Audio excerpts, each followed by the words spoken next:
Someone not named Joey Chestnut is the hot dog eating champion No, of they're the not. world. They're not the hot dog eating. Nope, no, they're not. And didn't Joey do like his own satellite hot dog eating just by himself in a lonely bedroom, like some kid that got kicked out of the fraternity? Right. I've been blackballed, but watch, I can still eat all these hot dogs. I kind of respect it though, because he's going to be training. He's going to be doing his own hot dog eating contest here soon. I did not watch it. It might be the first thing I wanted to watch that I purposely boycotted and robbed myself of joy because I watched the documentary about Major League Eating. It's on Netflix. It's from 2019. And the guy who hosts the thing owns the thing and set up Major League Eating. And he is a fucking con man. But a con man in the greatest way. Watching that documentary, I'm like, I like this guy. And now that I see what he did to Joey Chestnut, I'm like, I hate this guy. Fuck this guy. No Alan, folks. Sorry. Couldn't make it tonight. We tried. Yes, Alan moved, and the audio setup wouldn't work, and we decided we made an executive decision, 2 versus 3. Like, oof, boy, you sound like you're in a wind tunnel where goats are having sex. An orgy is behind you, and it's not humans. It's goats or squirrels or coyotes. Probably coyotes. I don't know. If that's the case, we should have kept him on. That's right. I'd love to witness that. That's right. Just, hey, move your webcam. Move your webcam. By the way, Fun Fact Friday coming up a little bit later on. But fun fact, did you know elephants can scratch their stomachs with their penis? Well, Christ, I mean. No, but actively. Actively. Yeah. You know how like when you're like 3/4 of the way there, you can really make it dance? They apparently can make it dance on command and scratch their stomachs with it. Scratch their stomachs. Yeah, I used to do it as a like a sideshow act when I was 16 for broads I was trying to impress in Spanish class. Like, hey, watch this. While I had an erection all fucking class. Yes, cállate, Wes. I understand. Shut up. Wait, look at this. Baby. You bring up a good point, actually. You know how women are always complaining about menopause, like when they get there? I mean, and I get it. It's something to complain about. But I would like women to know that male menopause, like what I consider like the adverse, maybe opposite but equal of that, is when you're like a boy and you're 12 to like 17, you have a 5-year span of your life where if someone like sneezes and it has the right pitch, that sounded like that chick from that video I watched last night. And you better figure out a good tuck method with the belt or you're going to have a bad day in physics. Yeah. No, that's, I mean, a stiff breeze. Like you said, that Chief Sokotoa in geometry, like, Sokotoa reminds me of this Indian broad that I watched. I don't even know if she was Indian. She was played Indian. Christ. Who the hell knows? Ugh. So, Andrew, we talked about this off the air just a few minutes ago. And but how did it come up? Because I don't want to just dive right into it. What were we talking about? I was wondering whether or not it was a good opening. Whether what was a good opening? Me screaming at a group of people. Oh, yeah. Oh, okay. And what did we decide on? We decided it wasn't because it didn't. It was another one of Wes Fox's road rage incidences, which and this. I got out of my car. Okay, so. Go ahead. Tell the story. Wait, hold on. Tell the story. I'm interested. Do you have an erection now? You probably do, but I've had that all day. I'm doing my Jiminy Glick impersonation, by the way. Yeah, so I'm coming home from work. And Topgolf, my regular route home usually passes Topgolf in Baltimore. And a lot of the roadside stuff is still under construction. And when I was getting to a certain point, they've blocked off, not blocked off areas, but they've blocked off certain roadside areas with Jersey barriers that are plastic. You get the point, right? You know what I'm talking about. Yeah, I know what you're talking about. They're like the white and orange Jersey barriers, yeah. And they fill them with water. It's basically to divide walkways. It's to allow pedestrians to walk to and fro unimpeded and safe and whatnot. There was a group of, like probably 50, maybe 60 young Jewish men. I saw a lot of yarmulkes there. Oh, okay. Wait, is that what that? Yeah, get out Yeah. the yarmulke. Okay. And my guess is they were either about to go into Topgolf for a group outing, or they had just left and they were figuring out like, hey, everyone fucking stand here. Our ride or a bus or whatever is coming, stay put.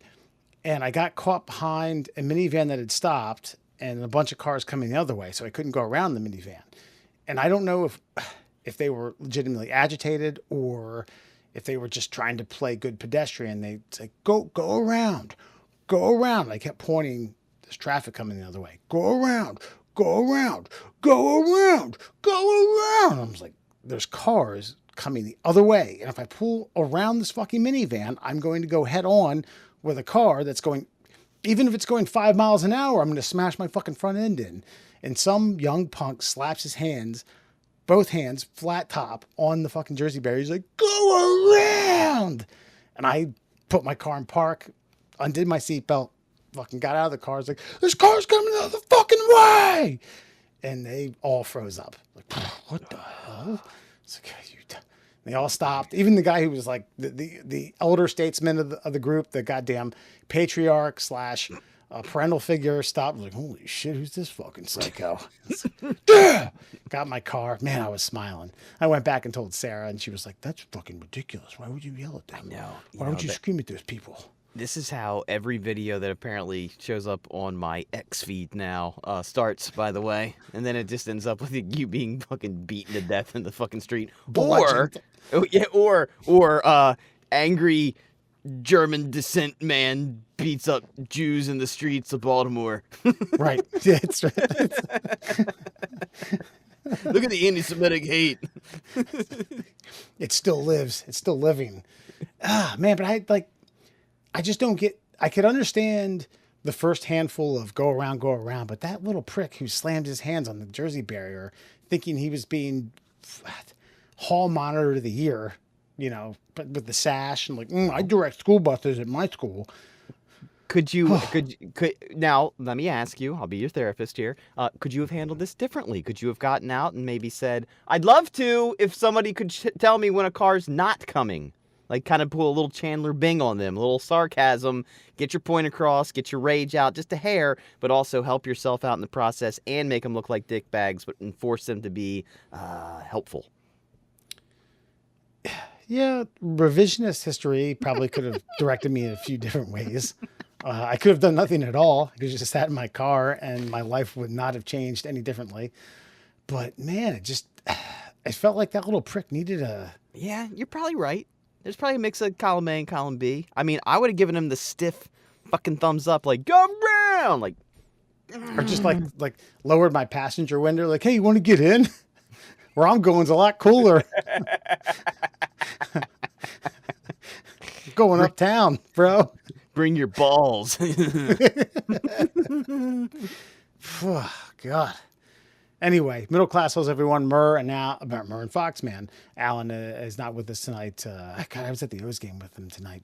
Got their ass kicked again. Got my ass kicked by Sack again. Jesus Christ, man. I know. Look, I don't like All-Stars. I don't like All-Star break time. Especially, I don't like us having guys on the All-Star team. I'm going to say that. Like, I'm glad they got picked. I'm glad they got recognition. But I do not like when our starting pitcher, our ace in the hole, Corbin Burns, like, hey, let's go waste a start so he can throw, an inning, maybe two, maybe, and you know, sideline him for another fucking week. Yay, let's do that. Hey, Gunner, let's fuck your swing up by aiming for the fences. Hey, Santander, you know all that great fucking switch hitting you've been doing? Let's go fuck up your timing. I don't know. I don't like it. I don't like it. So you would prefer 0 All-Stars? Just don't even just like, hey guys, you could be there in spirit, but don't play. Just take some time off. At this point, it's funny because in years past, I'm being a total hypocrite because in the years past, I'm like, nah, man, All-Star game, it decides home field advantage for the World Series, and we never had a fucking shot. So it was always like, so I'd stand on that. But now that I have a hill to die on, I'm like, no. I can agree with other teams now saying like, Hey, thanks for the nod, guys. Appreciate it. But we're not going to play our guy. So if you want to pick somebody else, go right ahead. The nomination alone was is all the accolades that we need. Because isn't that Right. how Westberg made it? Like somebody's not going to play, and so Yeah, Devers, the third baseman from the Red Sox, isn't going to make it. So yeah, I mean now he's in. And Santander, same way. I don't know who. Trying to rack my brain here. Someone else bowed out, said that they're not going to be on the All-Star team, and now he's a reserve. Man, it just I think I don't want to. For our national audience, the 2 or 3 of you who don't give a fuck about baseball, it's just tough because like we're getting our asses kicked by the NL Central, and it puts a bad taste in my mouth, figuring that we kicked the shit out of the AL East, which is presumably the best division in baseball, and the Cubs come into town, and they had a good following, as they should. It's the Cubbies, it's Chicago, it's a huge metropolitan area.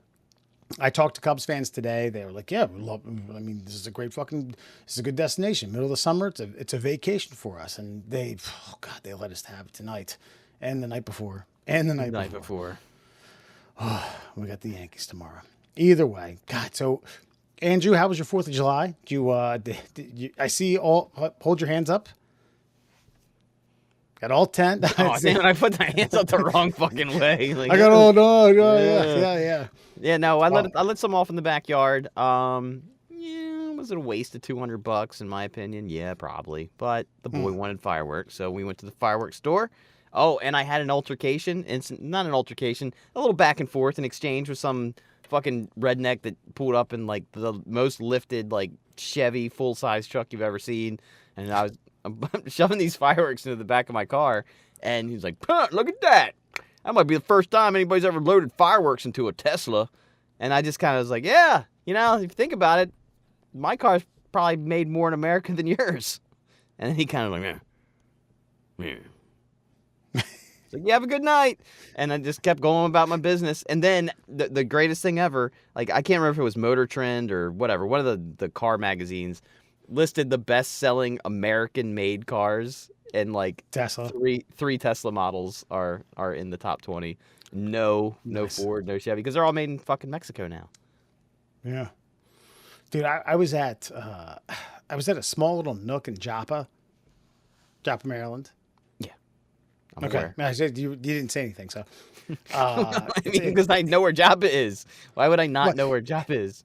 It's a cutout off the Gunpowder River. It's these man-made canals, and it's just like beautiful setting where we were at, and someone set up the U-shaped scaffolding for lighting, okay, and had all these like directional lights going all over the place, and a voiceover of like, "When America was settled, the founding fathers fought for your freedom." In George Washington.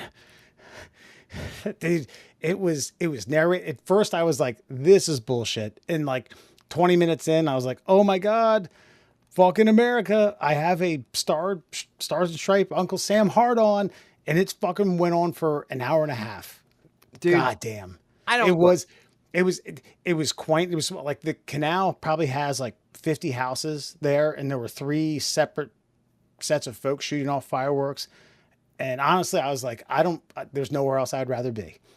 Right. I am satisfied. My Americana is fulfilled. My goddamn barometer is bursting.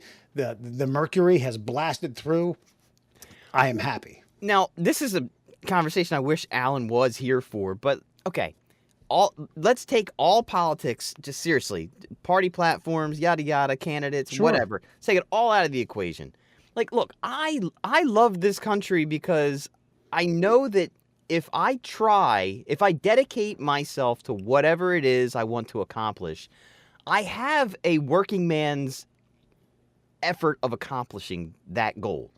Like, if I decided right now I want to be famous. The Haktua girl's fucking globally famous right now. Now, can she sustain it? Can she figure out a way to parlay this into like a more sustainable future? You can't just say, "Ha, you spit on my tongue." You can't just do that every day. I mean, I don't know. I mean, then again, Jimmy Walker can just go dynamite, and somebody will throw $1,000 at him. So there is that. You could sell insurance to old people, 20 years down the road. How's this- Cool. How's your hips? Grease them up. You spit on that thing.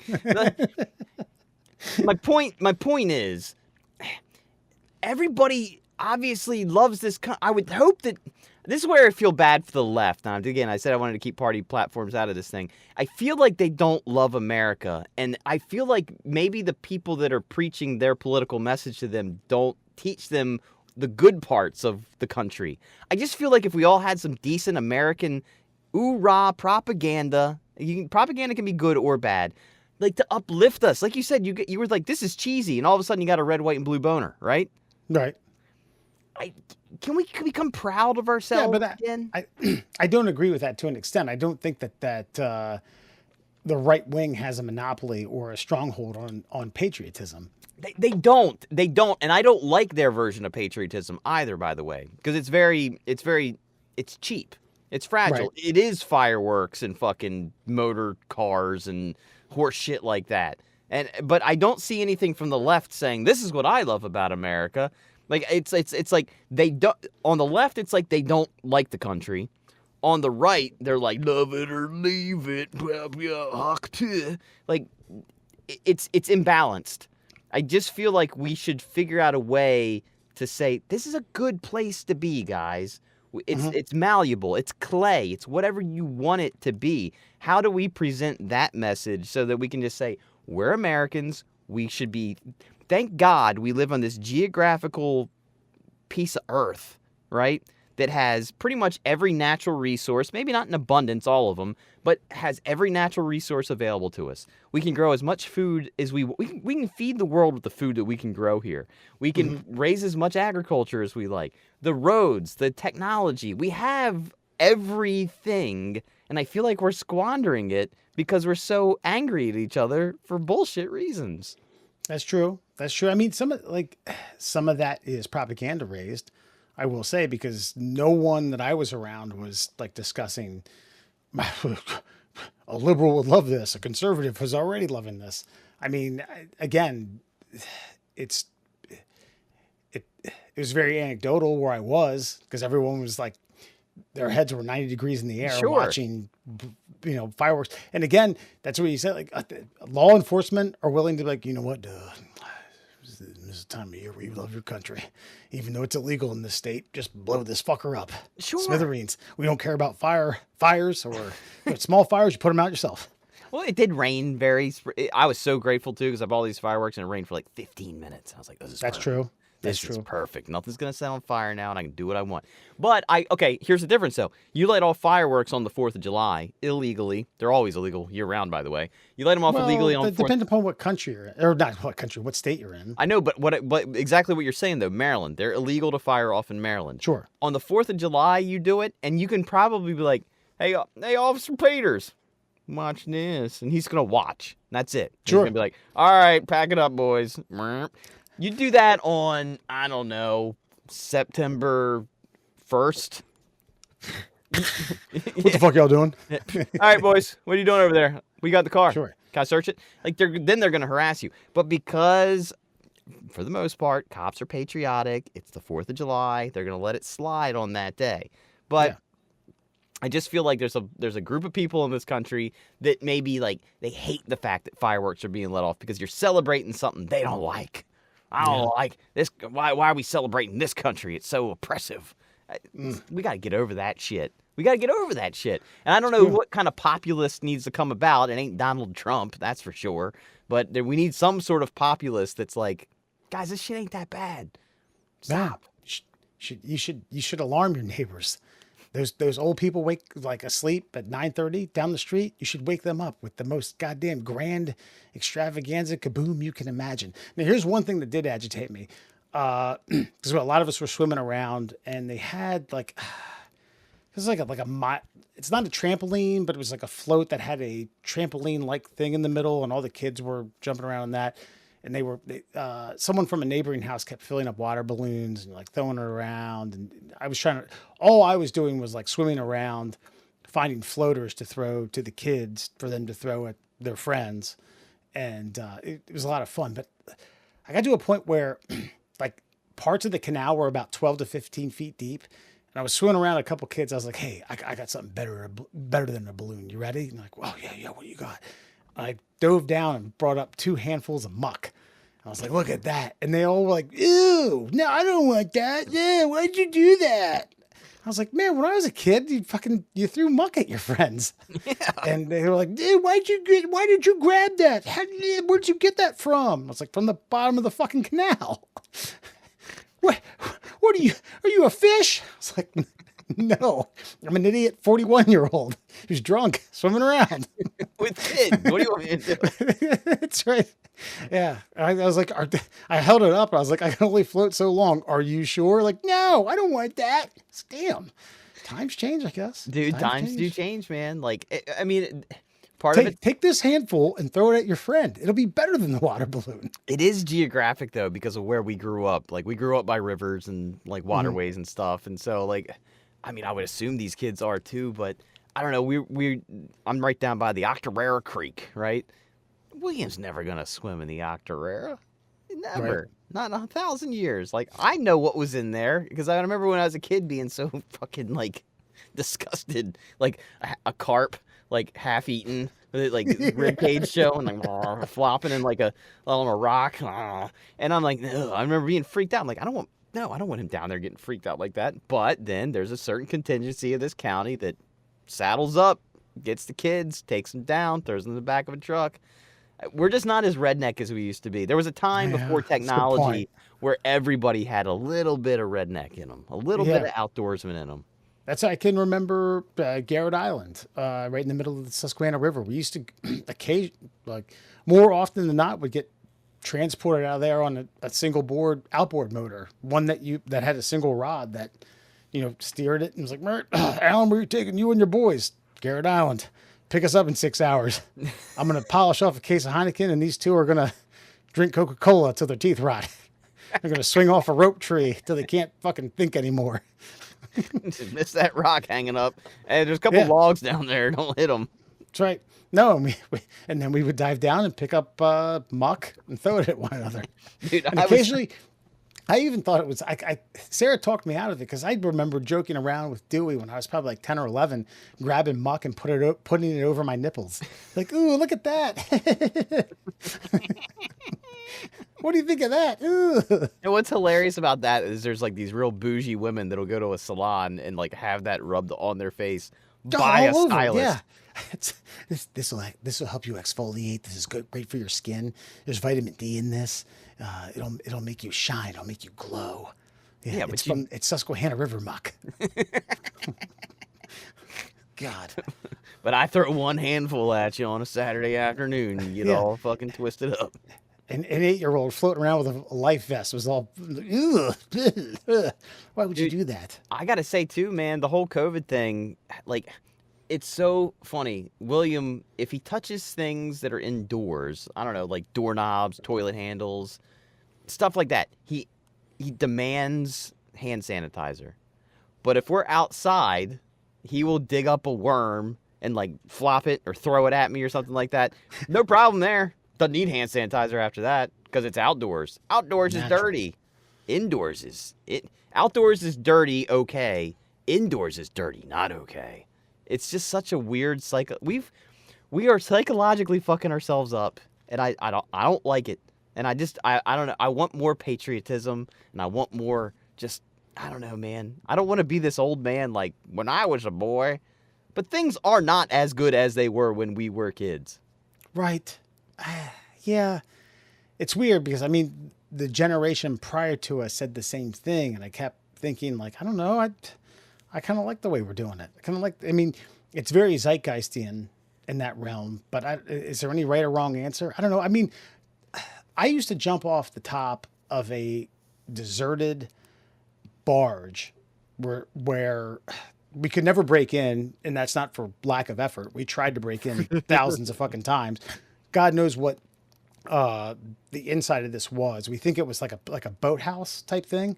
and it would be attached to a barge, but we would climb on top of it and jump off into the Susquehanna River just over and over again. Then we would lay on top of it for an hour and just in our jean shorts, like, man, all right, I think I got to go home in a little bit.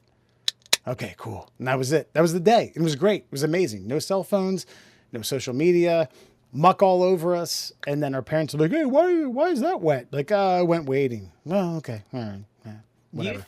Okay, and this comes back to, do you think the internet's ruined this stuff for kids? Like, and the reason I say that is like, back then, it was like anything you could imagine was new.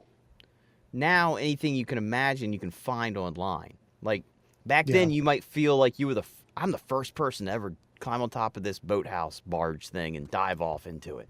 Like, but now you can find people climbing that fucking tower in, like, the Arab Emirates, whatever that. If I were to stumble across like aged individuals jumping off that before I had done that and known that that was in my hometown, like in my case, a walk or a short skateboard ride or whatever, I would have been like, yeah, I want to go do that. Let's go now. What are we waiting for? We know that that's there. And it's, I don't know who the hell discovered it.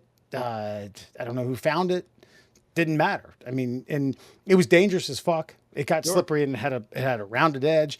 And God forbid any one of us in the hundreds of times we jumped off it slipped even a foot, we would have nailed our heads on a crossbar or a walking bar about 6 feet below. We never did. Yeah. And we tried like, let's do a backflip, let's do a front flip, let's do a gainer, let's do a back dive. And then you would have had to run like 3/4 of a mile to the rendezvous to use a payphone to call someone. That's right. Some kid got fucked up, and a bunch of drunks have been like, yeah, whatever. He's always getting fucked up. What are you talking about? America, man. Shit. I'm fucked up. Shit. I got fireworks in the truck. You want to go launch them? Where you guys at? As a matter of fact, I know 2 of my friends that drowned over there. It's okay. God, man. Yeah, I don't know. I just feel like that there's certain things I'd like. And me and your brother have talked about this. Like, I remember getting really good at cornhole because when I was hosting radio show stuff, like, we would be at bars and I would host cornhole tournaments and I would participate in them.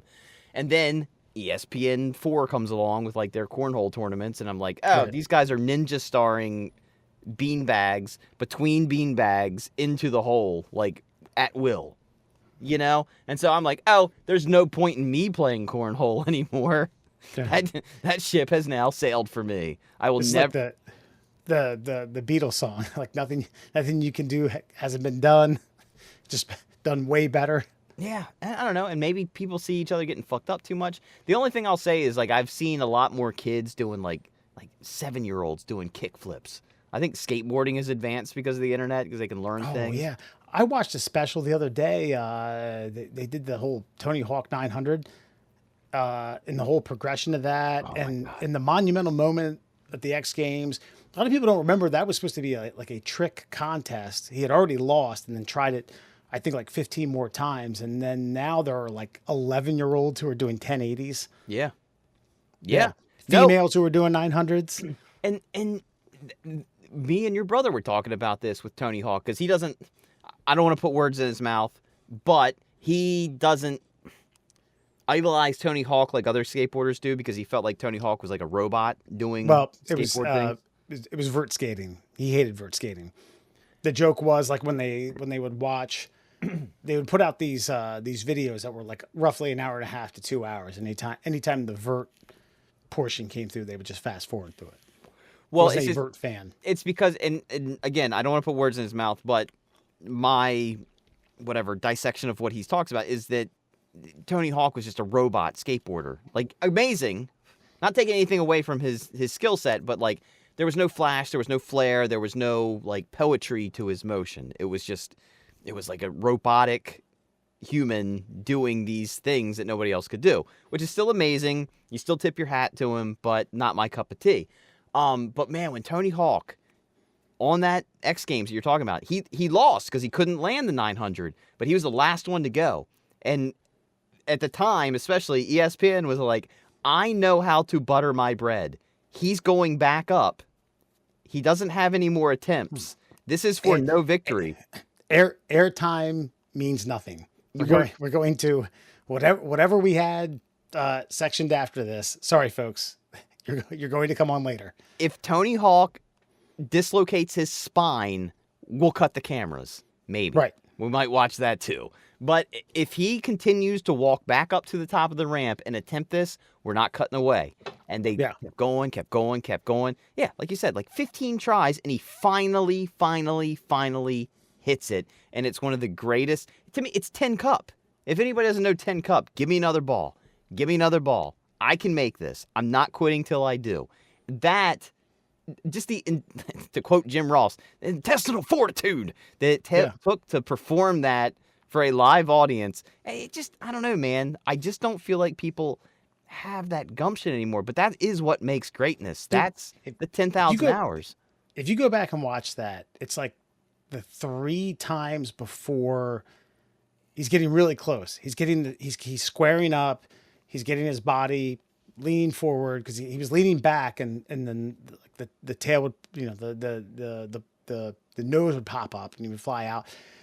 And he was starting to figure out the physics of it, and he quasi landed it, and he would grab his board and they would do a close up of his face, and it was like pissed off, but no, I'm not letting my emotions get the better of me. I know what I need to do. Yeah, God. And Bob Burger's banging the fucking side, and Andy McDonald fucking like, let's fucking go, dude. Jesus Christ. Yeah, man. Dude's dialed in, and I'm here for it. Like, I mean, because people think like these guys are competitors. They're competitors, but they know. I mean, somebody like Bob Burnquist, and if you're under 30, fucking look him up. Like, that guy wants to beat Tony Hawk at every event he's at. Sure. But he also knows where the innovation of the sport is coming from. I want this guy to succeed, so I feel like I can go out and succeed at the thing I can't do just yet that I'm on the precipice of fucking pulling off. Right. Ah, man, I'm getting my red, white, and blue boner right now thinking about this. Yeah. I want people to want things to be great, and then put their steps in motion to go find it and go create the greatness for themselves. That's what this fucking country fucking provides the opportunity to do. And so we should fucking celebrate it and be a little more fucking like positive and fucking put away this negative fucking horseshit, man. Yeah. Even I didn't watch this particular special with Dewey, but I've watched other specials with Brother Dewey Love about that 900. And he's even said this, like, I didn't like Tony Hawk, and I surely didn't like fucking Sal Masekela. Remember he was the commentator? Yeah.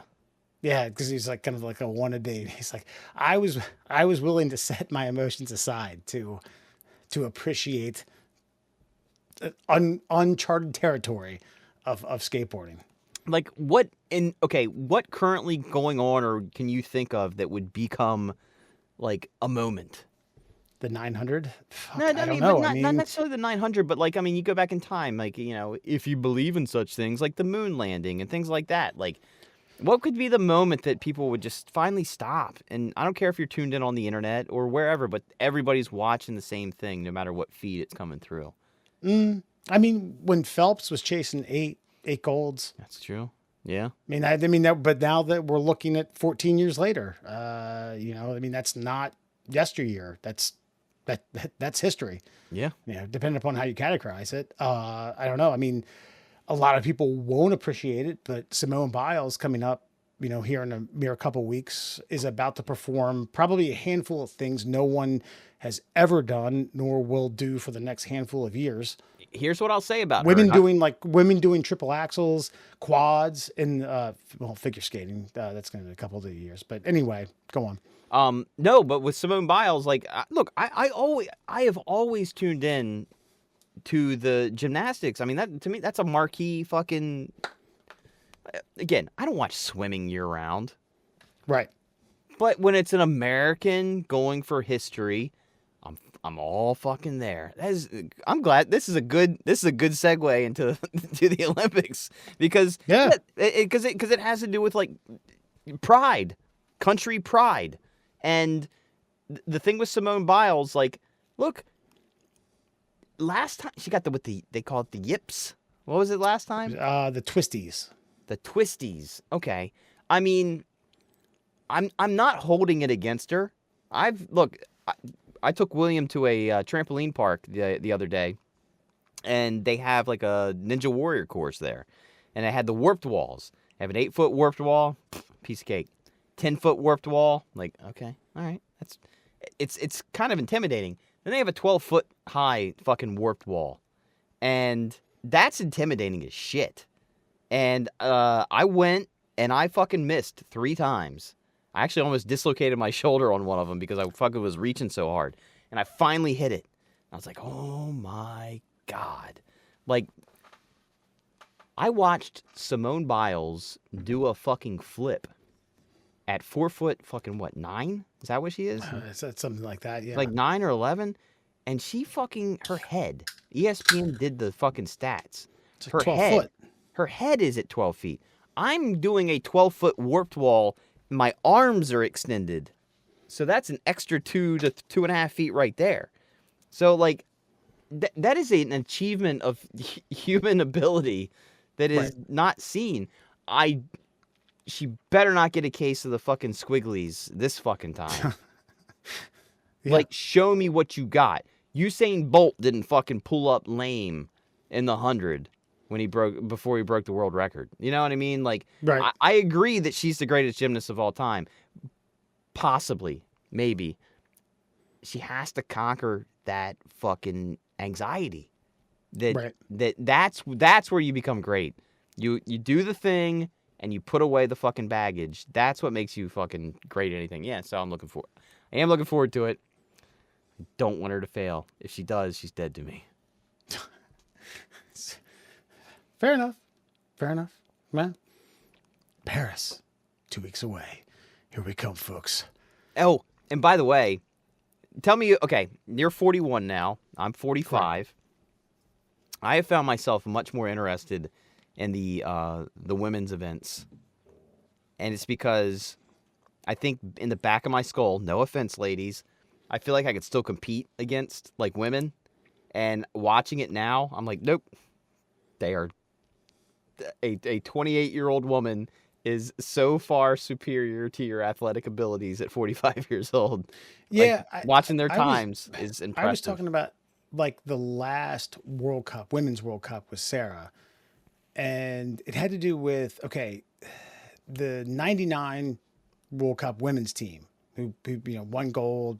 Brandi Chastain takes her shirt off. The Rose Bowl goes ape shit, yada, yada.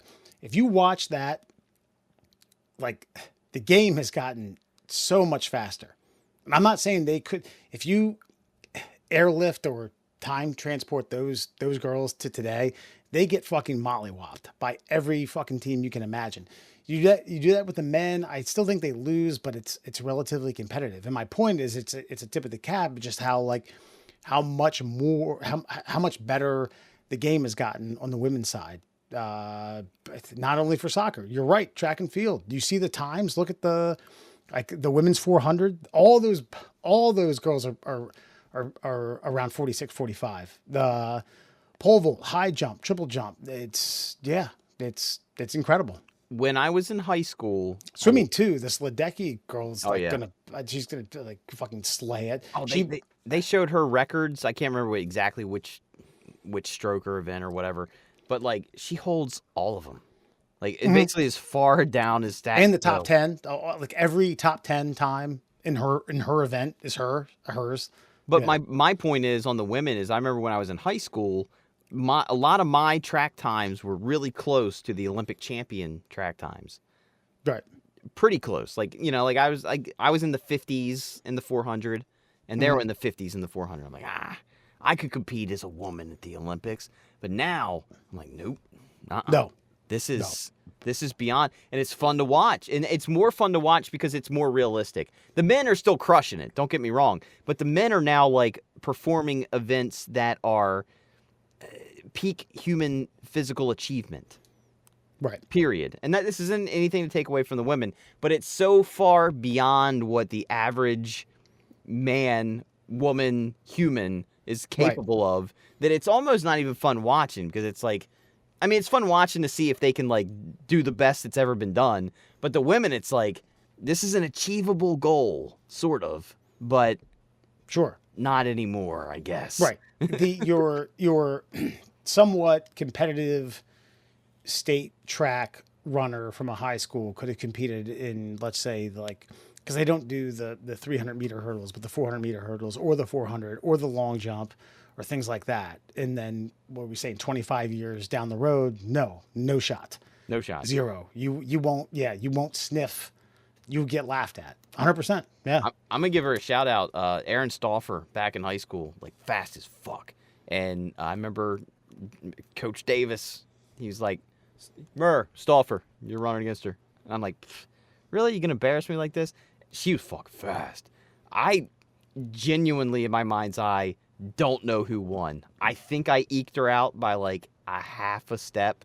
But you want to talk about, like, again, not to pull a gender card or anything, but you want to talk about humbling for a young boy, or old boy, young man, like racing somebody, and it's a girl, and she fucking damn near takes you. It's like, you ain't as good as you think you are, buddy. Like, I think everybody needs that, and I don't know. That's why I enjoy watching the women's thing. It's more realistic, and anyway, I'm there was a pole vaulter at Fallston who we competed. Like, I didn't do the pole vault. I know you did, but I think like my sophomore and junior year, we did a couple like tri meets with them, and literally it was like the understanding was we're shutting the shit down. We're going to watch the pole vault.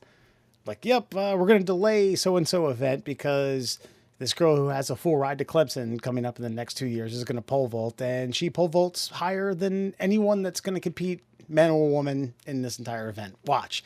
And it was like, Jesus fucking Christ. Like 5'4", 90 pounds. Like, wee! Looking like she fucking ate a mushroom in Mario World.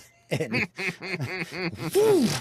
flew to the fucking bejesus. Yeah, when you say I pole vaulted, I appreciate the accolade, but what I did was not what other people were doing.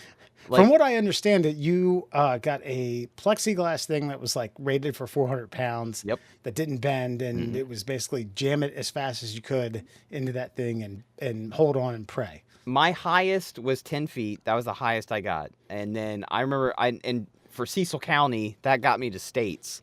And I just remember Doc Davis being like, look, listen, you ain't competing in that.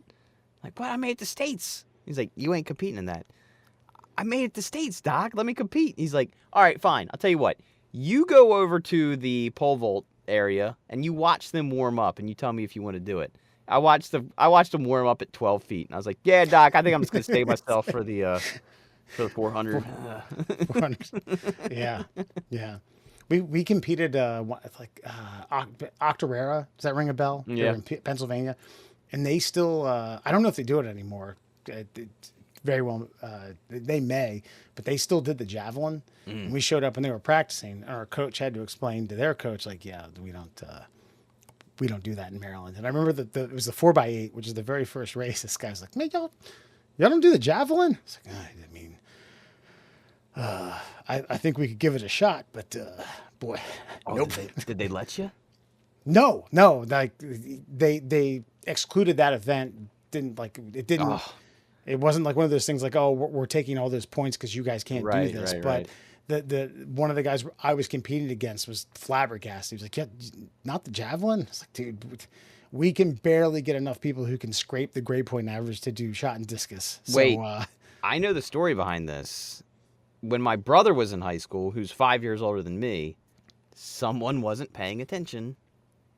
Someone threw a javelin, and someone caught a javelin in the shoulder. Wow. And they decided that it was too dangerous because they decided that, rightfully so, in my opinion, at least at Cecil County track meets, that people weren't paying enough attention while things were happening to throw a javelin through the air. Javelins are getting hucked 50 meters through. Wow. Christ. Because I would have been great at the javelin. I was fast and I was strong, and that's why I did the pole vault. Because the entire requirement was this: we had a rain day, indoor practice, and again, Coach Davis is like, "Hey, you got a lot of upper body strength and you're really fast. Why don't you try pole vaulting?" I'm like, all right. And that's all it was. Is like, I want you to run as fast as you can and jam this rigid fucking plexiglass fucking tube into the ground and see where your body ends up. as and the same coach that I had later on, as he was like walking me through events as a freshman, because he was like, we're gonna have you compete in a slew of things. We're gonna have you like 8, 9 events, and we got by the shot or not pole vault. And he's like, hey, pole vaulters have a screw loose. Pole vaulters have a screw loose. I was like, well, but I'm kind of friends with Andrew Murr, who you were out of school for a year. Was like, yeah, Murr, screw loose, totally. Great example, Fox. Yeah. That's a badge of honor. Thank you for that. All right, enough nostalgia. Middle class holes. Foxman, Murr. This comes via HuffPost. Is this really how far I didn't even realize this is where it came from. Is this how far they've fallen? It's not the Huff. They've gotten rid of the Huffington. Yeah, but they used to be a purely political rag, essentially. All right. Anyway, perhaps it's 6 passive-aggressive lines or sayings or terminology that you should not be saying anymore. All right, and I've dissected this. I talked about this with Sarah at length last night. I do think that some of these are merely kind of like situational for the most part, but we'll get into it. Number 1, quote, good for you.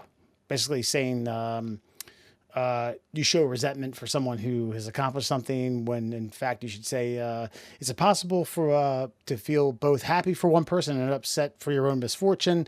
Instead, you should say, I'd love to be where you are sometime too. Can you help me strategize ways to get there? I know I say good for you sarcastically for the most part, 95% of the time. Yeah, I was going to say, like, good for you. Are they saying to not, okay, in your opinion, feed me the line, like, good for you. How like, hey, I'm giving you good news about something that happened in my life. You feel as though you're losing. So you then rebut with good for you. Huh. I don't know how to take that. Because I can see myself using that. Hey man, good for you. Like that. Okay. I'll do it genuine, and then I'll do it like fuck you. Okay. Sure. I got a 1600 on my SATs, dude. Good for you. Good for you. Like, oh yeah, what'd you get on your SATs? I only got like 1090. I got a 1700. Good for you. Like, see, like, you know what I mean? Like sure. that one I shouldn't use. The first one I feel is like genuine. I should use it. Like I mean it. I feel as though the HuffPost didn't like take into account sarcasm. Yeah, I know, like right? They didn't screen this enough for common dickheaded folk like ourselves. Because when I say good for you, 95% of the time, like I said, it's good for you. Ooh. I was gonna say 95% of the time I actually mean it. Like I don't say it unless I mean it. Maybe that makes me better than you. I don't know.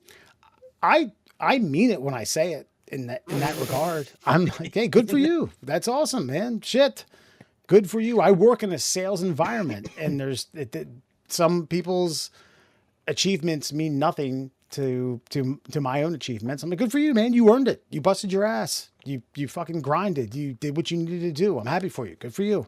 Actually, I would say I don't use the words "good for you." I usually go, "Well done." I say it like that. Right. Like, man, well done, man.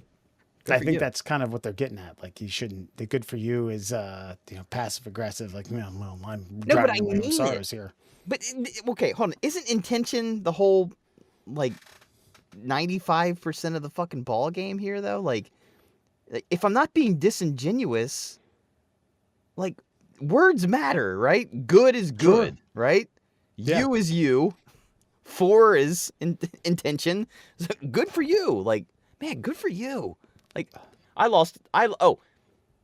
you run into a guy who's lost like 50 pounds, was, I don't know, like 325, and now he's down to like 275. What you been doing? Treadmill, eat right, blah, blah, blah. Man, fuck, good for you. Good for you. Yeah. I think, again, this is like very silo-y, because my guess is that they think... I think they think everybody in the world. You're always jealous. You're always envious of of someone else's achievement. Therefore, you saying good for you is a passive aggressive way of you passing off your own jealousness. And I could be wrong. I don't know, man. I don't think you're. I think what's happened is that like the reason that the Huffington Post one is now called HuffPost is that they are in a bubble of this weird, I don't know, quasi X paper that now needs to do BuzzFeedian style journalism.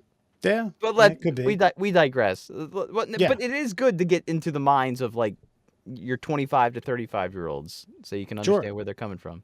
And that very well be the niche, the target audience. But wait, number hold on, two, before you move on, what was the thing that they said to stop using? The Gen Zers. What did they say to stop using that like that makes them feel harassed by the elder folk, like exclamation points, or there was something recently that they asked us to stop doing that we talked about. damn, I'm drawing a blank. Okay, if it comes up, get to number 2. Okay, I'll try to remember it. And I personally like this one because this is my way of saying sorry without saying sorry. I'm sorry you feel that way. We should stop saying that? Yeah, that's a passive aggressive way. And basically you're saying, I stand by what I said and I'm sorry about having the reaction to it, but that's your problem. And that's 100%. When I say that, that's 100% the intention that I have, because I've had instances where I say something to someone gets offended and I'm like, I'm not apologizing. Right. I'm sorry that you feel that way. I don't feel like that's passive aggressive. I feel like that's on the nose intentional. Well, Dr. Mel from the Huff Post says instead take accountability for the words you spoke. While intention may not have been to cause harm, the impact of those words did cause harm. You might say, I'm sorry I hurt you, or I apologize that I said what I said caused you pain. No. That's passive. His explanation is passive aggressive. His explanation says that his explanation leaves room for an apology.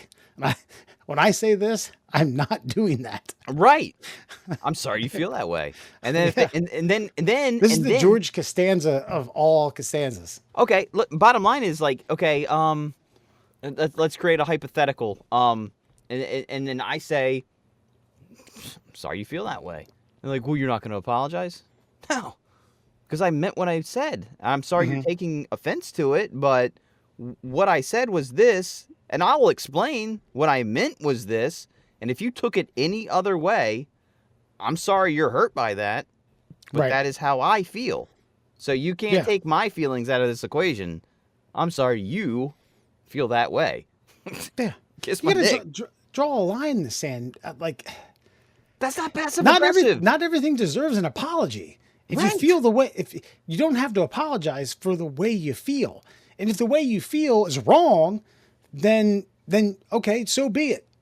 I'll take accountability for that. Then we can talk about that. But for the sake of the way I feel, I'm not. Sorry, boss. No, this is where the buck stops. You get the chef's kiss for that explanation. Like that was beautiful. Now, honestly, I swear to you, like no, because you're 100% right. I speak my mind pretty freely most times, especially in interpersonal. Like, I'll say this. In group settings, I don't necessarily speak my mind the way I'd like to. But in one-on-one conversations, no. I don't back down from shit. Yeah. Me and Alan, early COVID, ivermectin conversation. I could have easily just moved that conversation along and be like, you're right, I'm sorry. Nope. Fucking dug my heels in, had at it with it. No. Yeah, no, I'm sorry you feel that way. Yeah, I've had this conversation, like, not this conversation, but I've said that to dear friends of mine in situations where we don't agree. And to be honest with you, once that's said and we hash it out, we move on because we're dear friends.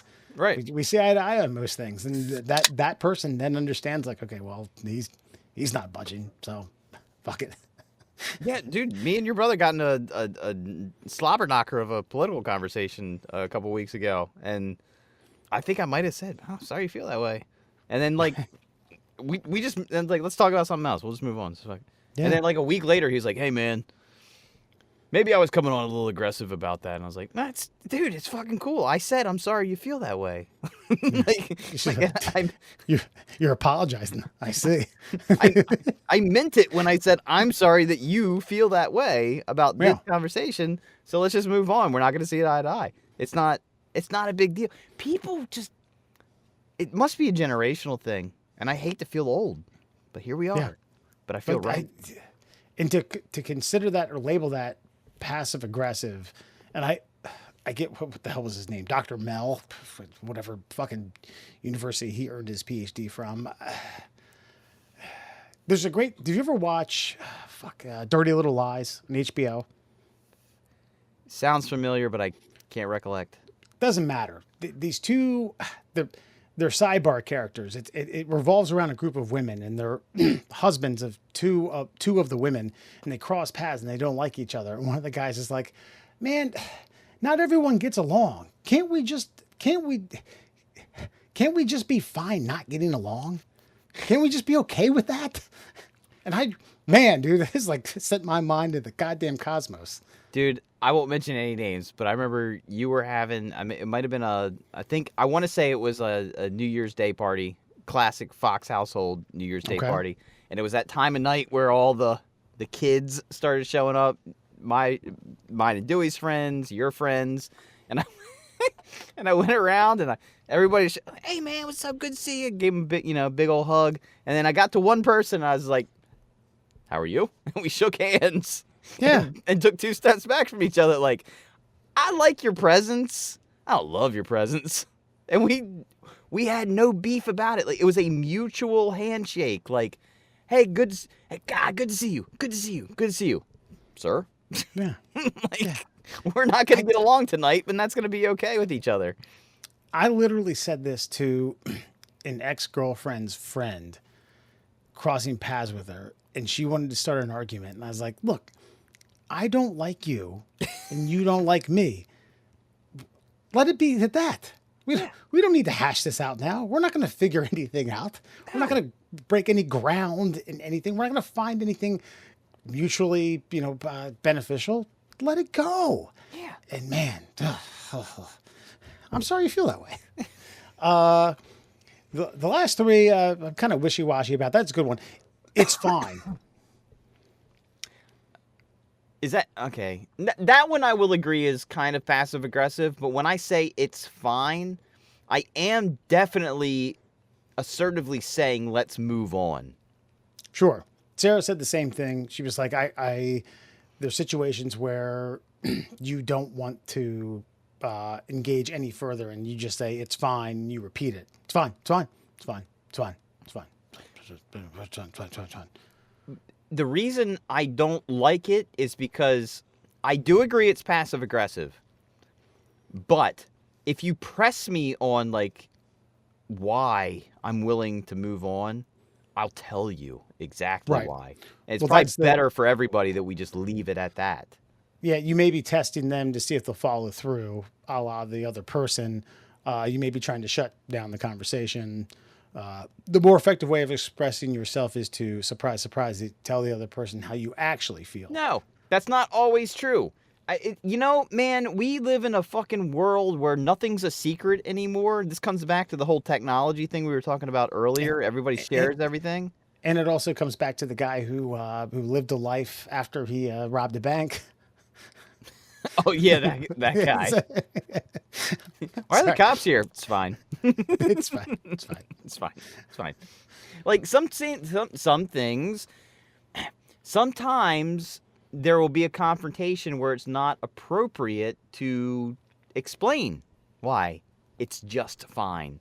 So maybe you should interpret the animosity, accept it, and move on for the day. If you want to discuss it like when there's free time to really resolve, that's fine as well. Sure. But right now, what you did obviously is not okay. That's why it's just fine. That's it says, quote, do you feel overwhelmed, underappreciated, unsafe, sad, scared, hopeless, jealous, dismissed, or some other feeling? And then, like, again, it leads into like in this paragraph, breaking away from it's fine. And in my mind, I'm like, I may feel a little bit of all of those things or none of those things. When I'm telling you it's fine, I'm basically telling you it's not worth going down that road. Right. I'm sorry. It's just let it. Whee. We'll use deserted island logic here. Let's say I have an idea and you have an idea, and there's a group of people, and like, all right, here's my proposal, here's Wes's proposal, let's vote. And they vote for you. And then your idea fails miserably on its first attempt. And it's like, you all right? Like, dude, it's fine. It's fine. Like, that was the will of the people. I accepted that we were going to attempt it. It floundered. It's fine. Let's try my idea now. Can We do don't that? need to digest the failed idea. Right. We don't have to go over why I didn't agree to it in the first place, because it's only going to create more animosity, which is what we're trying to drive away from currently. So let's just fucking move on. Sure. Yeah. I mean, and then there's like, again, they take out some of the human element, because when I was thinking about this, my mind immediately gravitated towards a couple with multiple kids at a theme park. All right. And the dad was finally like, not necessarily outvoted, but was like, you know, tug of warring with two other kids while someone was screaming and lollipops and ice cream was getting thrown all over the place. And mom was like, no, and then finally something got settled on. It was like, it's fine. It's fine. It's like, it makes no sense to argue the opposite side of this. Let's just go with it. It's fine. It's fine. It's not what bottom line is, it's fine means it's not what I want. Right. But we need to move on. Yeah. Collar me passive aggressive. It's fine. It's fine. Next up, whatever. I hate that one. I agree. I don't even need to hear an explanation from Dr. Ma for who the fuck it is. Like, I'm not going to lie. I have been disappointed in myself for saying whatever on a few occasions. But it's only because I say it because I feel like that's the only thing that this other person is going to accept as an answer without me going into details. Like, all right, whatever. It's almost like it's the lesser version of it's fine. Yeah. When I say that, for the most part, it's in situations. So the last paragraph talks about, again, dissecting this. To address the root of the problem could take a little more work, which might look like saying, hey, it seems like we're not really hearing each other. Let's talk about what you like about reality TV and what I don't like about it. And again, that's neither here nor there, anecdotal situation. But when I say that in situations, again, it's kind of like it's fine. It's like, oh, whatever, I'm good. I don't want to dissect it. I don't want to go down that road because it's not worth my time. For me, it's almost like I want no part of this. Yeah. And I want to move on. It's fine. Yeah. It's like, we'll have a part of this at some point. Sure. But not now. Whatever is like, I want no part of this now, ever again, period. Yeah. I don't say that to like people that I really care about. I say that to dickheads that I'm passing in, random situations, whatever. If it's worth diving into and it's worth getting to quote unquote the root of the problem, yeah, I'll waste my time doing it. Excuse me. I'll take my time to do that. But for the most part, I don't believe that to Sarah. Like, whatever. Right. Here you go. I think you created a perfect distinction there. Like, it's fine is reserved for people that their opinions you care about. Right. Whatever is reserved for people who you don't give two fucks with their fucking. I don't give a shit what you think of me or the situation, because whatever, dude. Yeah. I don't give a shit. Hey, go around. Whatever. And we can end all conversation right there, or if you choose to take a different tack, then we can go down that road. Right. Next, this one I 100% agree with. If you say so. Yeah, I don't like that one either. That's, man, like the last three, it's like, it's fine, whatever, if you say so. Like that's such a pussy. I've never said that to anybody like in a professional setting ever. You're using if you say that, if you say so, you're trying to get a reaction. Yes. You're using that as a trigger to entice more whatever argument, dispute, conversation, whatever. The only way I can see it as a quote unquote positive, which I don't, is if somebody is creating a demand that you don't agree with. It's almost as though you're reminding them that this was your call and I don't agree with it. So when it fails, you're the only person that's getting blamed on this. So if you say so, this is in the scrolls. This is Yeah. this is written in the Testament of Time. If you say so. yeah, like we should start Rob Johnson over fucking Doug Flutie. if you say so. Right. Christ, you got to snort out of me on that one. But this is weird. The last one. Quote, "You're just too sensitive." Yeah, that is passive aggressive. I agree with him on that one. And you're like Steve Austin with a can of worms on that one. Yeah, it's like saying, and this is from the article. It's like saying, "You are so weak, you just can't handle the pain I inflicted on you." And you're right. This is very Steve Austin-y. You can't handle the can of whoop ass. You can't handle Coors Lights, Budweisers. Fuck you. What's the word? What's the phrase again? You're just too sensitive. You're too sensitive. There are several problems with this statement like this, but a healthier approach would be to acknowledge the pain and try to understand it. Something like, "I can see I hurt you, and I'm very sorry for that. I'd like to understand how I hurt you." All of those are worse. I would rather, honestly, do it again. As far as your explanation is concerned, I would rather just say you're too sensitive. Like, right. Because the rest of because actually that's, again, based on their description of it, the phrase is actually more aggressive than passive. Because, like, dude, hey, listen, I'll use it in a scenario. Look, man, I just disagree with you.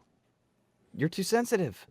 I've worked with people who were just too sensitive. I never said it to them, which is actually more passive aggressive because I was trying to use other flowery language, to jostle them to doing what I needed them to do. But yeah, it's weird because the other examples I've used, "You're just too sensitive." I don't think I've said that to too many human beings, and when I say it, I do sometimes think I mean it. Yeah, exactly. You are way too sensitive, and that doesn't mean. Typically, when I've used it, it's not. It's something hyper specific. It's about a very specific topic, something, hyper, locked up, and dude, you're too sensitive. We can't get anywhere with this. I had a guy that I worked with. He was a co-host. And he had a great bit. He had a great fucking bit. He would literally play guitar, and he would just scroll through Facebook, and he would read the comments. This is back when Facebook was the only fucking game in town, basically. And he was able to create these songs, and they were amazing and stupid and almost Weird Al Yankovician, and they were wonderful.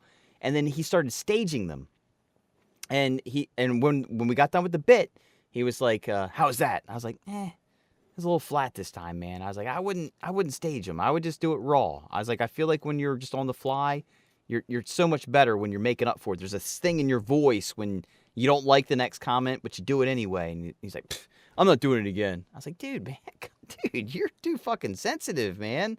I'm just giving you constructive criticism. I don't hate you. I think it's a good bit, but you fucked it up this time. If I can't tell you that you fucked it up, then what's the point of talking about anything ever? Right. So that's like the old adage of telling a woman they're acting like a bitch. "Did you call me a bitch?" "No." "Right now." This instance. Which never goes over well. So anyway, folks, 6 passive aggressive things you should or shouldn't say, whatever. I don't know. Give us your thoughts. Murr, let's get smart. Let's get funky. Let's get fresh. Let's get Fun Fact Friday. Let's do it. OMG Facts, brought to you by our great friend over on Instagram. If you haven't visited him in quite some time, he is on his North American tour right now. He is the Cuckster. He is the Cuckster for life. Cuckster for life. Check him out on Instagram. Where's the Cuckster going to be next there, Wesley? Well, the Cuckster is in Cumberland, Maryland, and after that, it's going to be Wheeling, West Virginia, and then we got Gary, Indiana, on the Pit Stop Tour. And anyone named Gary, Larry, Barry, Terry, or Jerry can get a half-off deal at the whatever hotel you can find in Gary, Indiana. And actually, the Cuckster told me, he said, Gary's on the shores of Lake Michigan, so if the hotel doesn't have running water, him and his wife can lather up. Well, little birdie told me that he's going to be at the Castaway Motel in Gary, Indiana. How lovely. God, that's romantic. By the way, You're too sensitive to go there. Oh, it's fine. Whatever.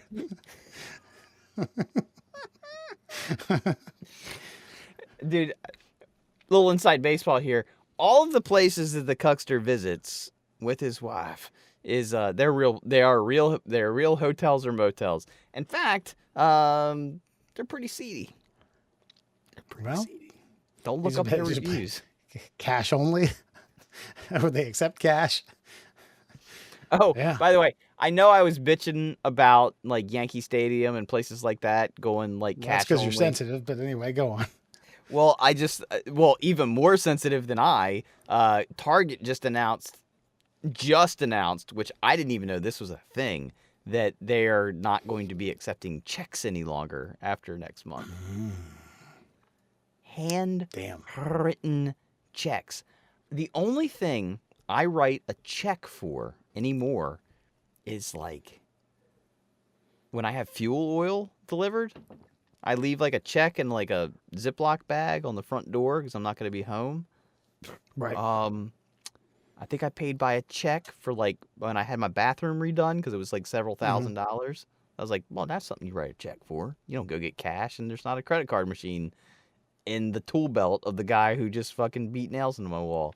Like, there's not a lot of things to write a check for anymore. If you're writing a check at a fucking Target or a Walmart, you need to rethink your life. I'm sorry you feel that way. You just slip into Gary. Find the Cuckster. That's right. Cuckster for life on Instagram. Let's get to it. 5 fun facts for you fuckers on a Friday. Did you know 67% of dog owners buy holiday gifts for their pets? Oof. Guilty. I thought that'd be low. I thought that sounds low. I agree.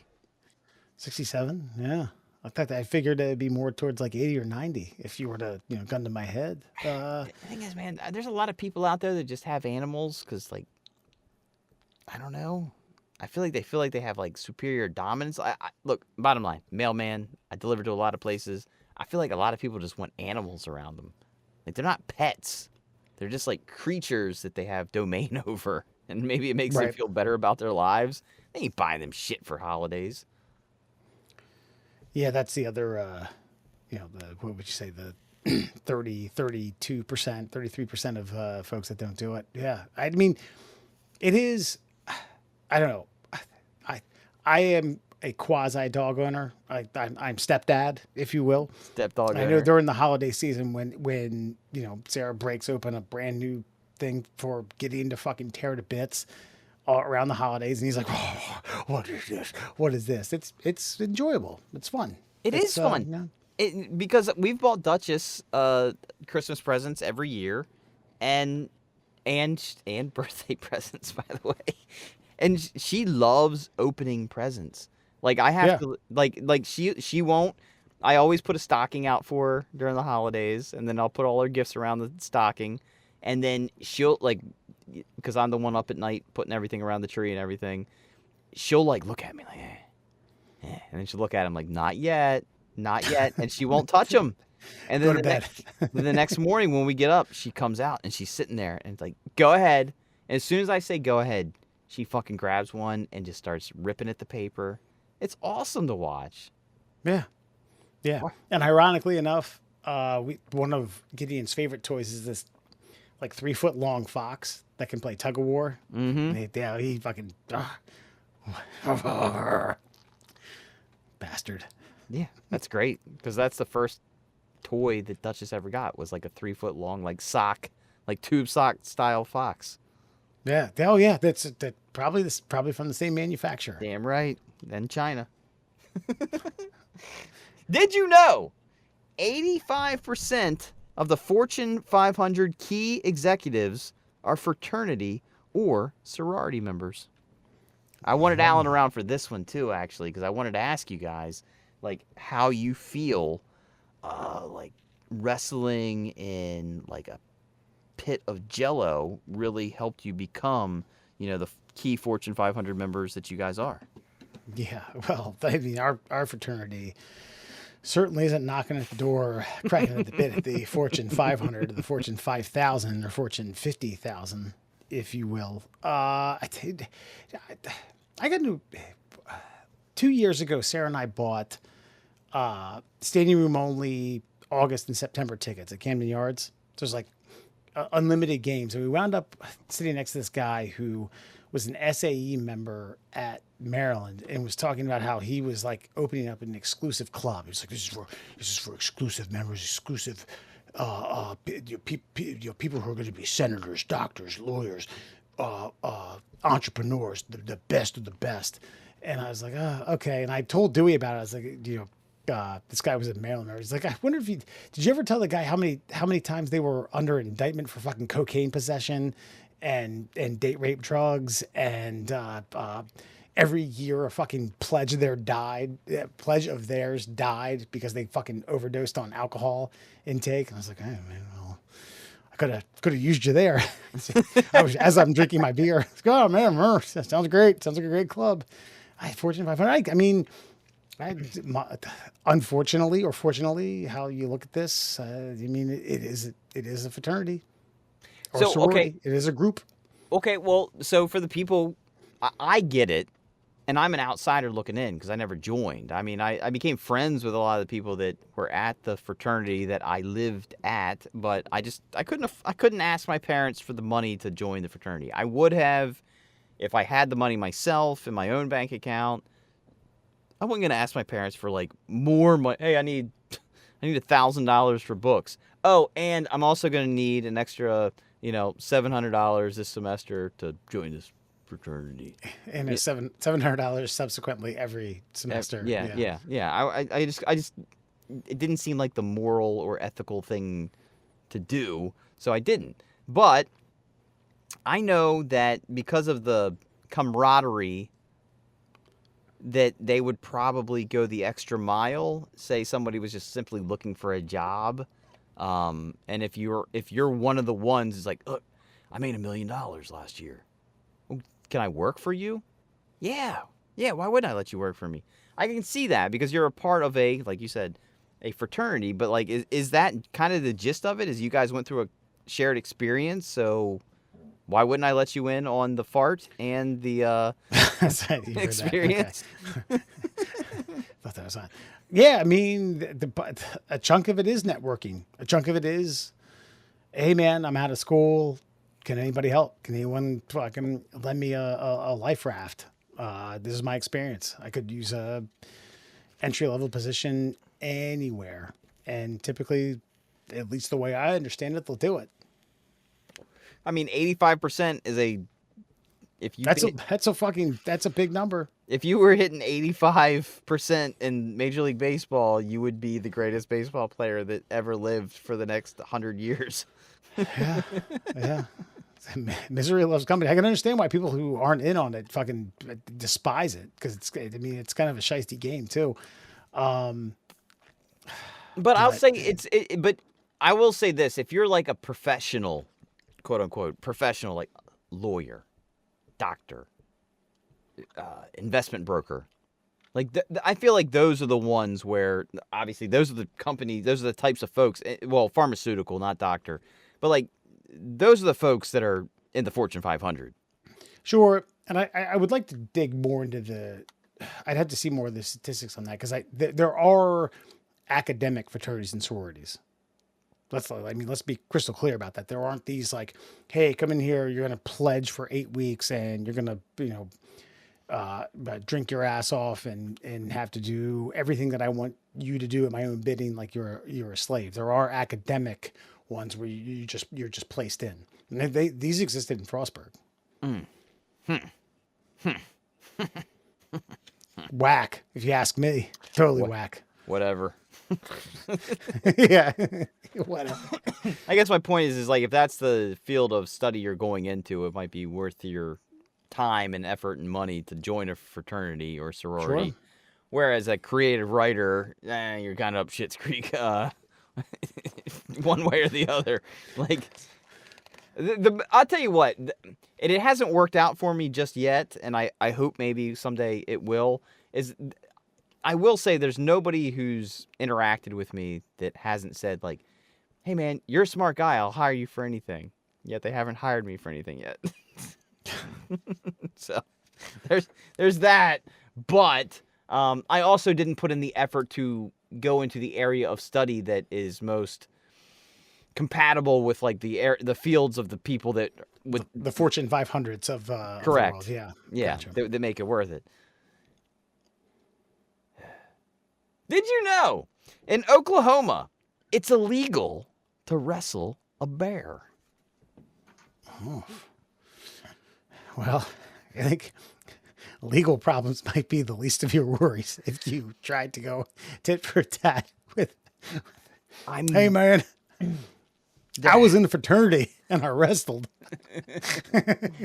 I just feel like this is one of those deals where like I can't remember, we did one where like it's illegal to run out of gas and I gave you shit In for that. Youngstown, yeah. And so I'm imagining that there was a period of time in Oklahoma where, let's just be honest, men were like, I'm going to wrestle that bear. And we're losing a lot of these bear wrestling matches. Right. And the men were 0 and 4,000. And so some legislatures like, you know what, we're just going to make it illegal. So if we see you even attempting to wrestle a bear, we're just going to lock you up for the night because you're drunk and high on ambition. Wouldn't that be some shit? You're in an ER with a fucking sling, gouges all over you, a couple separated shoulder, a fucking lacerated kidney. Like, hey man, listen, don't know what your health insurance is like, and I really don't give a fuck. I gotta give you this ticket. See you in court in 2 weeks. But I won. Great. Tell the judge.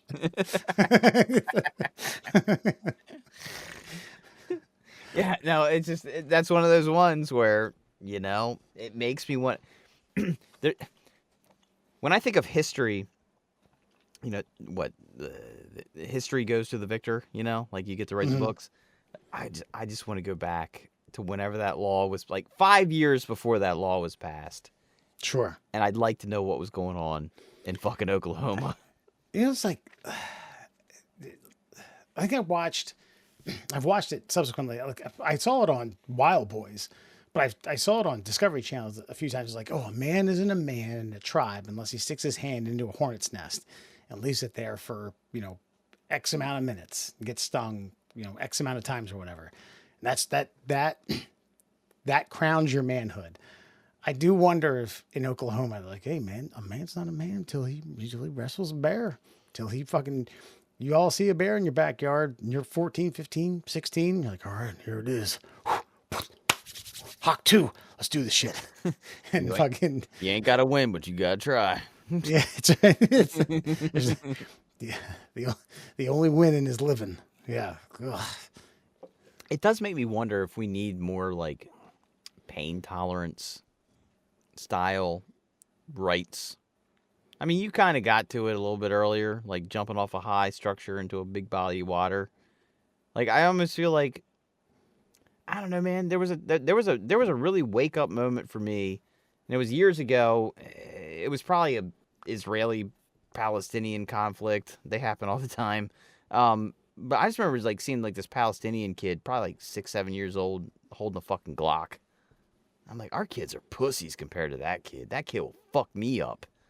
Yeah. Like, like these rites of passage. Well, there's a reason. Like, okay, let's not get it twisted.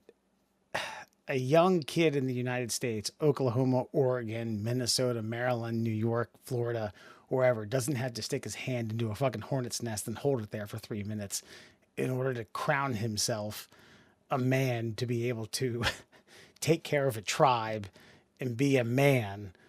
That doesn't equate. So you might need to bridge the gap a little bit on Sure. you don't need to like what crack a gat off at 12 years old No. during a quote unquote civil war that's taking place through your entire life. I just think that, like, okay, breaking it down to its essence, though, like, there's going to be pain. You're Sure. afraid to do it because there is pain. You do it. You accomplish it. I mean, it's a character building exercise. I know I'm fighting like a losing battle. I don't think a little bit of hazing isn't bad. Sure. In my opinion. Butts up in the goal in soccer. Mm-hmm. You lose something, the losing team gets on the goal line, turns over, sticks their butts up, and the winning team fires fucking panel balls from the 80s caked in plastic at your rear end. And as a freshman at 14 years old in high school, I thought it was funny.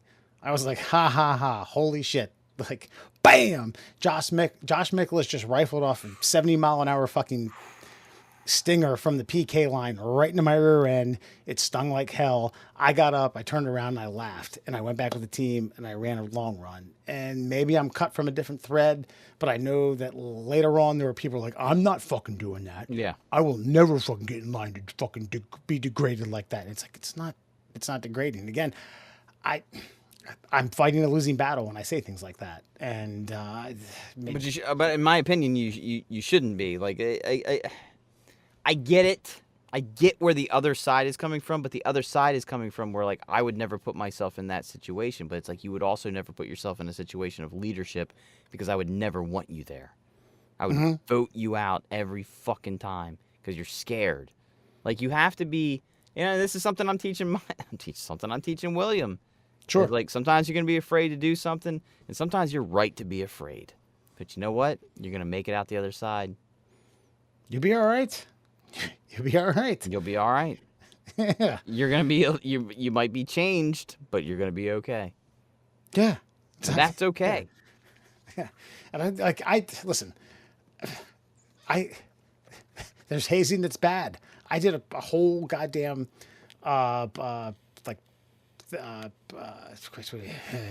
thing on this in law class when I was like in 11th grade and learned that like wrestlers were jamming the broomstick up each other's asses and making them do elephant walks and things like that.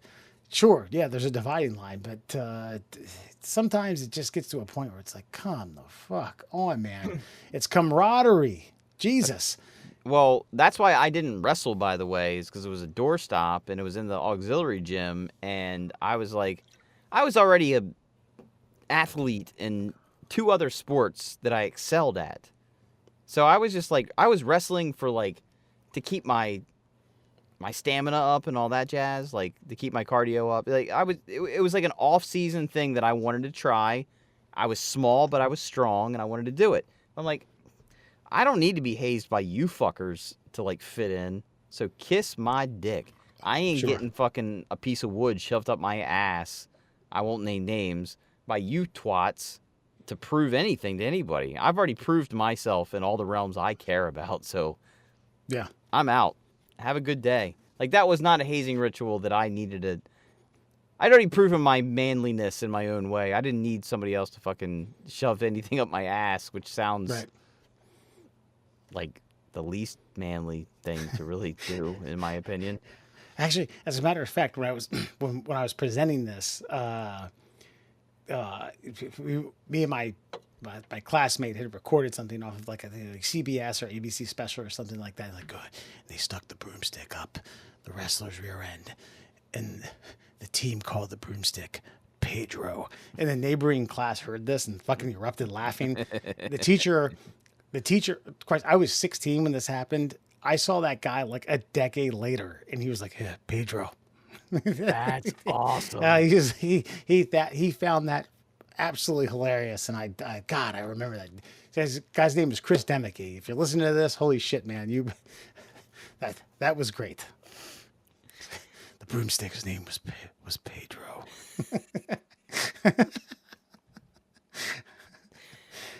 Did you know newborn babies cry, but they have no tears?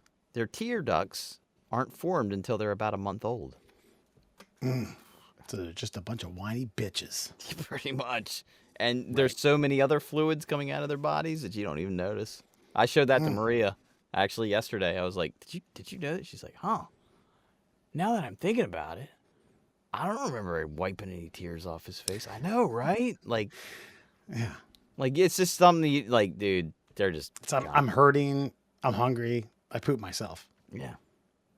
I didn't realize, like, my mom explained to me that he was a colicky baby. I was like, what do you mean, colicky? I mean, like, she's like, did you not have to, like, take his knees and shove them into his nipples, like, to get him to fart so he'd stop crying? Like, yeah, that's colic. That's a colicky baby. Like, Dude, seriously, like, after, like, 10 minutes after you would, like, feed him, you would just grab his ankles and take his, like, legs and then shove them up towards his chin and, like, 3 or 4 times, and all of a sudden it's like, and, like, and then he'd just stop. Like, oh, that's colic. Oh, okay, all right, Yeah. got it. There was a chiropractor who got canceled because he like cracked a kid's back who his parents like he won't stop crying. The guy was probably uncomfortable and like pushed on the kid's back and it cracked a couple times. He's an Australian dude. You should look it up. And then later on was like trying to explain this. Like I barely touched on it. It's a pressure point. I was just trying to relieve some pain. You know, in his best chiropractic-y, Sure. witch doctory bullshit way. But I found that pretty. I've seen the video too. I mean, he has the kid laid across his knees. He like kind of, does what my friends do to me when I'm like, hey man, crack my back, step all over me, and what do you give me a weird look for? No, I'm just saying, like, and he got in trouble for this? I don't necessarily know he got canceled, but he got a lot of heat from, the internet, which more I'm or less, sure it was fucking like thems who don't fucking like breed and think that's a problem. And it's like, you have no idea until you have a child and you're looking for any fucking like safe alternative to a problem. You don't have any fucking say in any of this. You don't. Right. You will do anything as long as the child is not harmed. Anything for relief. Not just for the kid. They're obviously crying because they're in pain. But you are blurry-eyed and fucking have bags under your eyes. You haven't slept. Yeah. And if a chiropractor touching a child on the back and there's a slight pop and there's a fart and it's done and there's no crying anymore, that's a victory. I'll be back in 6 weeks. Yes. How much is it? He cracked the neck of a 9-year-old who was having she was having like constant migraines. And again, I don't prescribe to this. I'm full on telling you chiropractors have their worth, and it's not fixing physiological things like this. But he cracks this girl's neck. Off camera, they don't show it. She barfed her guts up and then came back on camera and was like, I feel amazing. I feel fucking incredible. I believe chiropractic medicine is witchcraft. Sure. I also believe that witchcraft sometimes works. I'm not saying it's a cure-all. But there have been times where my back has been in a way, and I've gone to the chiropractor, and he's done his fucking witchcraft, and everything's fine. And I'm grateful. There's a systemic problem if you have to keep going back for more of the same thing. Sure. But if you need an instantaneous remedy for that thing, go to your witch doctor. Yeah. That'd be, again, like you're talking about a colicky baby who won't stop crying. You're like the bags in your eyes. I haven't slept in months. a 9-year-old who has migraines. You know what I mean? Like I have seen every specialist you can imagine. I have this child hopped up on everything you can think about.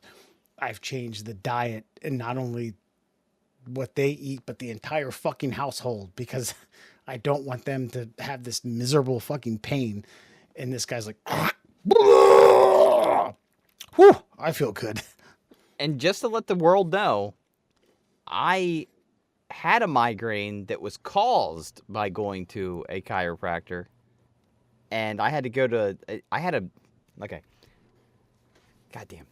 All right. So I had I had something going on with my neck. He cracked the shit out of it. I don't blame the chiropractor at all. I sought help. I was looking for help for this physiological thing, right? He did that. I felt euphoria for like half an hour. Like fucking like I just eaten half a bag of mushrooms or something. It was amazing. I was in fucking la la land. And then all of a sudden, like all the blood rushing in my head caused this migraine. And it wasn't his fault. I was going through a lot of shit. And 2 weeks goes by. 3 weeks goes by. I'm talking like I'm pumping Excedrin every 6 hours. Couldn't get over it. Ended up going to fucking like a patient first. And they gave me this fucking shot in my ass. And within 30 seconds, gone. Damn, what'd they give you? I don't even know. But all they did, the only thing I remember was they asked me before they're like, little driplets coming out the fucking needle. They're like, "Are you driving?" I don't have to. Don't. Right in my ass. 30 seconds later, migraine's gone. I'm drooling out the left side of my mouth. I can't move my fucking right leg because my ass cheek's completely numb. It was amazing. I almost want another migraine so I can have that again. So go do that. The point is like one specialist does one thing, another specialist does another thing. Wait, what was the fact? I don't remember. Oh, babies don't cry for the first month. That's right. They don't have tears. They don't have tears because their tear ducts don't. Okay. Dude, we're two drunk dudes doing a fucking doing a number. And finally, let's finish it up here. And finally, did you know the North Pole of Uranus is dark for 42 years at a time? And the reason I found that fact to be fascinating, Wes, is because you are 41 years old. And if it had just set to nightfall on Uranus the day you were born, you're still looking at a little less than a year before daylight comes. Man, Christ, if vampires lived there, they'd be great. Be amazing. Look at that. And that, my friends, is your fun fucking fact Friday. Tonight on Before You Go, bride and groom's wedding non-invite slammed by tacky gift grab, quote unquote, fucking greedy. I couldn't agree more. So, long story short, a bride and groom have a destination wedding. They send out invites that say, "Hey, join us in," and they misspelled spurt. Basically says, "Hey, you aren't invited, but feel free to send us gifts." The quote that I loved, someone says, "Like I was so appalled I almost spurt my drink out." God, man, this is what it's come to. This is what it's come to. Well, I sent this to you because I know you're gonna have a wedding coming up here in whatever time frame you feel comfortable with. Sure. It's a destination wedding. So I'm giving them a little bit of a pass here on it being a destination wedding because, generally speaking, if you're invited to a destination wedding, you're paying to go. And I know if I was invited to a destination wedding, I would have a lot of guilt for me writing back to them, "Sorry, not going to Scandals in Jamaica this year for $5,000 a person. Can't do it. Hope you guys have a happy, lovely life." Wait. But you don't get to send them a non-invite. You don't get to send them a card that says like, "Hey, you're not invited, but feel free to send gifts." Well, I get what you're saying, but for me, this guy right here, Andrew Murr, I would feel a lot of relief for not being invited. Okay. On a destination, on this specific example, not on like, hey, we're gonna do it down at the fucking Fifth Company Brewing like grounds. Like if you sent me that one, I'd be like, fuck you. But if you're gonna go to like Jamaica or like Puerto Rico or even down to Mexico or something like that, and it's like, hey, because to me that says like I'm thinking about you. I would invite you, but it's ultra exclusive, so. I see what you're saying where it sounds like a money grab, and maybe in this specific situation, it is a money grab, and I'm against that. But I don't know, part of me is like okay with them saying like, hey, we were thinking about you. It's almost like you're not invited, but we love you. Does that make sense? Yeah, it does make sense. And what it means is, in my opinion, Wes Fox, it's like, you didn't make the cut, and we love you and we appreciate it. And we want you to appreciate our matrimony and our marriage and our love with one another. We would like a gift. You're not quite VIP, but we love you enough for you to send us money, gift, whatever you got. That's dog shit. Total bullshit. Total crap. Listen. I mean, my opinion about the whole wedding yabba yabba is neither here nor there. This particular instance, that takes some balls. Takes a fucking. The bride has bigger balls than the groom, and True. those fucking balls must be fucking drooping down past the fucking calf muscle. No, and I agree with that. You should not ask for a gift. I mean, if you're grifting for gifts, this would be a great. That's what they were doing. This is a great friend or foe. So I'm mad that it's like before you go. Okay. But as far as the grift goes, that is ballsy and good luck. See what you reap what you sow. You ain't getting shit. And you probably fucking ruined a lot of relationships over this one. True. But like I said, if look, I had a buddy get married in Texas. It cost us a lot of money. I mean, I got 3 people, there's 3 of us, plane tickets, hotel stay, yada yada.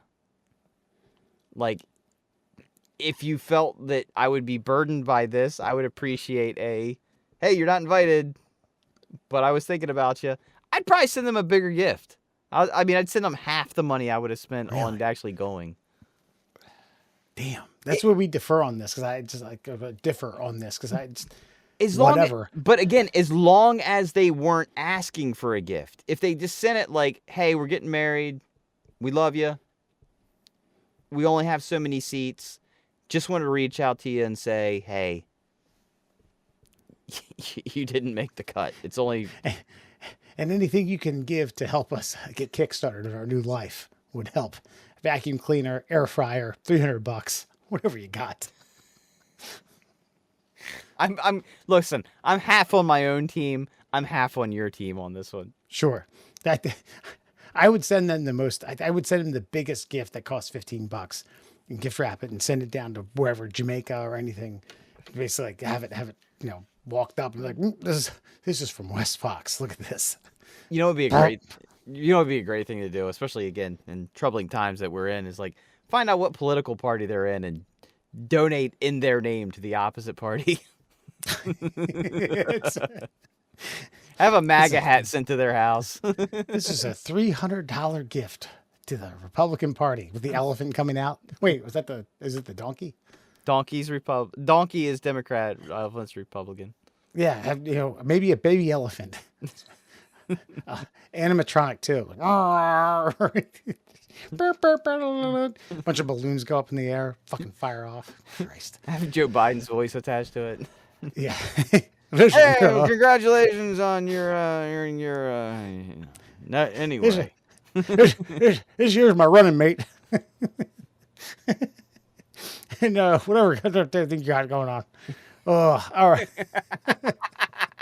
That was really good. Sorry. Hey, what you got going on? whatever you got going on. Yeah. All right. I'm going to do my best Alan impersonation, folks. You can find us, the Middle Class Holes, on all your social media platforms. MDL Class Holes at Instagram, Middle Class Holes on TikTok. What? Can I just say this? Alan's really good at it, Yeah. but if you literally type middle class holes into any social media platform, you will find us. There you go. Voila. We'll save our listener comments for next week. We got a few, but I want to coop those up.